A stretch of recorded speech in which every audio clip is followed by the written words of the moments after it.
Europe 1. 16h-18h, Pascal Praud et vous. Vous l'avez reconnu, il est là chaque vendredi avec nous. Fabien Ottoniente, Gauthier Lebret, Éric Revel, Gérard Carrérou est avec nous et puis Olivier Guénec. Et je le disais tout à l'heure, c'est vrai que le verdict, qui était attendu d'ailleurs sans doute un peu plus tard, le verdict dans l'affaire Jubilard a fait que beaucoup de gens ont appelé immédiatement le standard d'Europe 1. Je rappelle d'ailleurs le numéro parce que vous pouvez nous appeler au 01 80 20 39 21. 01 80 20 39 21. Toutes ces grandes affaires criminelles, et c'est assez étonnant parce qu'on ne connaît pas le dossier et malgré ça, tout le monde a un avis, de l'affaire Grégory jusqu'à l'affaire Jubilard et toutes ces grandes affaires où il y a toujours un doute et en l'espèce, sur cette affaire, j'ai le sentiment qu'il y a moins de doutes dans l'opinion publique, évidemment, pour l'affaire Grégory, mais il n'empêche que tout le monde a envie de parler, de commenter, de donner son avis. Alors, on sera avec Pascal-Pierre Garbarini à 16h20, que vous connaissez, qui est avocat pénaliste, qui viendra nous parler à ce micro de cette affaire. Mais je voudrais d'abord qu'on écoute Maître Malika Chmani, qui est l'avocate des enfants de Delphine et Cédric Jubilard. Justice est passée, dit-elle. Oui, justice est passée. C'est important pour les enfants. 30 ans à la hauteur, j'ai envie de dire, de l'absence d'aveu et l'absence de corps. Donc c'est important, c'est un moment important et on a enfin des parties civiles qui ont pu exprimer leurs émotions. C'est un soulagement pour beaucoup d'entre elles, ça veut dire. Parole également de Maître Laurent Boguet, il est l'avocat des enfants de Delphine et Cédric Jubilard. Alors c'est une histoire qui va être racontée à nos jeunes clients, mais c'est une histoire que la justice adresse également à Cédric Jubilard, au terme d'un verdict de condamnation, assorti d'une peine lourde en termes de sanctions, qui rétribue à la fois les agissements qui lui étaient reprochés, mais surtout son attitude tout au long de l'instruction et dans le cadre du procès. Il lui appartient maintenant d'en prendre acte, d'en tirer les conséquences. Il aura évidemment la possibilité d'interjeter appel de cette décision, mais je l'invite d'ores et déjà à en tirer les conséquences et nous indiquer où il a dissimulé la dépouille de sa femme, de manière à ce que nous puissions la restituer légitimement aux enfants qui la réclament depuis maintenant plus de 5 ans. Delphine a été tuée. Elle a été tuée des mains de son mari, Cédric Jubilard, et moyennant quoi, il faut en tirer une fois encore les conséquences. C'est-à-dire que s'il est reconnu coupable de sa disparition, il est également reconnu coupable de la dissimulation de sa dépouille. Vous avez peut-être lu ce matin dans le Figaro le papier de Stéphane Durand-Soufflant, qui est le chroniqueur judiciaire très célèbre du Figaro, et il rapportait que la plaidoirie de Madame Franck, Emmanuelle Franck, a été en tout point remarquable. Mais ça n'a pas suffi. Emmanuelle Franck défendait Cédric Jubilard, et nous allons l'écouter avec Alexandre Martin. Ce sont les deux avocats de Cédric Jubilard. C'était violent surtout pour notre client. Voilà, nous respectons la décision du jury populaire. La cour d'assises populaire, nous ne l'avons jamais contestée dans son principe.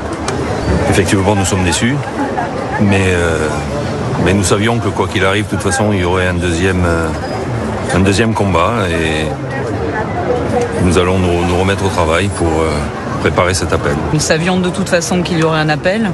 Nous savions que cette affaire ne trouverait pas une issue définitive aujourd'hui. Donc nous allons continuer. Nous continuerons. Cet homme continuera à clamer son innocence et nous espérons que de futurs jurés y croiront. Comment il a réagi? 30 ans vient de s'abattre sur sa tête, comment il a réagi? Il réagit comme un homme abattu, vous imaginez bien. Est-ce vraiment nécessaire de décrire comment il a réagi? Je crois que personne ne peut se mettre à sa place. On essaye tous, mais on n'y arrive pas. Et évidemment, il réagit comme quelqu'un qui est abattu, mais qui a cette lueur aussi de se dire que tout n'est pas définitif et que peut-être en appel, un autre jury populaire pensera autrement.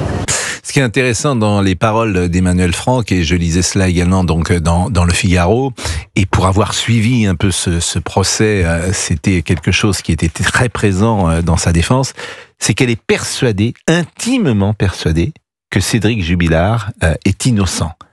Et lorsqu'on l'entend, alors ça va au-delà de son rôle d'avocat, cette femme est persuadée que Cédric Jubilard est innocent.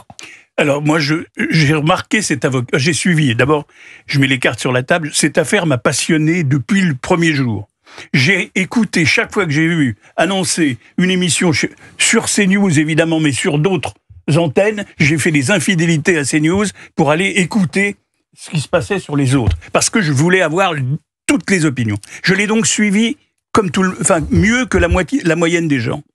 Et je vous le dis, je veux pas être trop long là maintenant, à mon avis, je suis ulcéré, à mon avis, la justice, en cette première décision, aurait dû relaxer M. Jubilard. Pourquoi ? Ulcéré ? Oui, je suis ulcéré.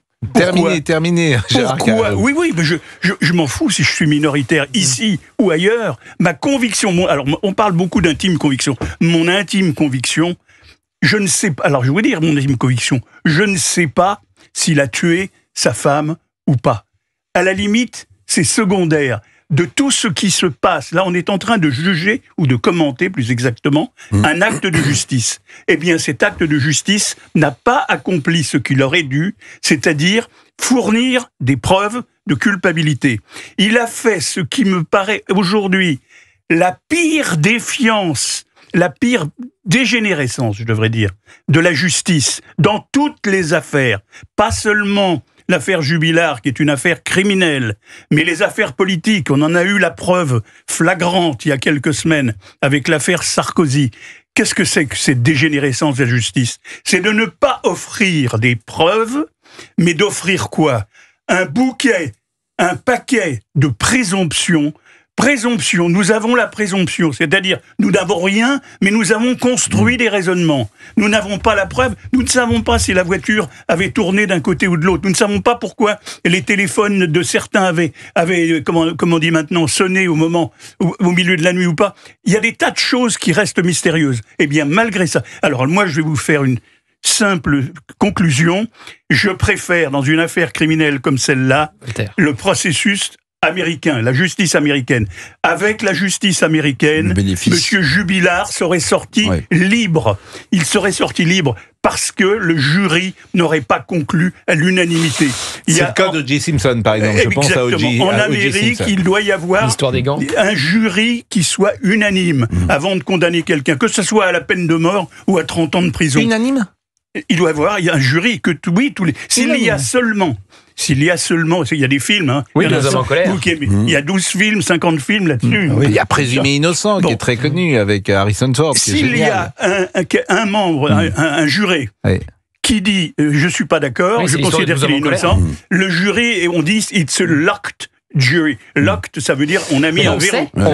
Les jurés, on sait s'il n'y avait pas unanimité. Non, je crois qu'on sait pas. Alors j'ai entendu, alors je ne sais pas, j'ai entendu qu'il y avait au moins un juré qui n'était pas d'accord. Je ne sais pas, c'est à vérifier. On va marquer une pause, mais vous voyez Gérard Carreyrou, vous me sidérez. Parce que en entrant dans ce studio, je dis Gérard, intellectuel, passionné par la politique, passionné par les livres, la littérature, etc. J'imagine que cette affaire ne l'a pas forcément intéressé. Et c'est le contraire. Et vous me dites que vous avez été passionné vous-même par une affaire comme cela, comme n'importe qui d'entre nous. Tous les grands faits divers depuis. Écoutez, j'ai été journaliste politique, j'ai dû rater ma vocation. J'aurais dû être journaliste de faits divers parce que j'ai toujours été passionné. Et tous les grands faits divers. Mais bien sûr, mais moi j'adore ce que vous dites puisque je suis passionné. Je suis sorti de ma paroisse. Mais je suis sorti de ma paroisse. Je n'imaginais pas que vous diriez ça en début d'émission et que en plus vous auriez un avis aussi tranché au point de le dire avec une forme de courage parce que faut une sorte de courage intellectuel. Que beaucoup de gens ne seront pas d'accord avec moi. Ça, c'est sûr. Eh bien écoutez, vous avez parfaitement lancé le sujet.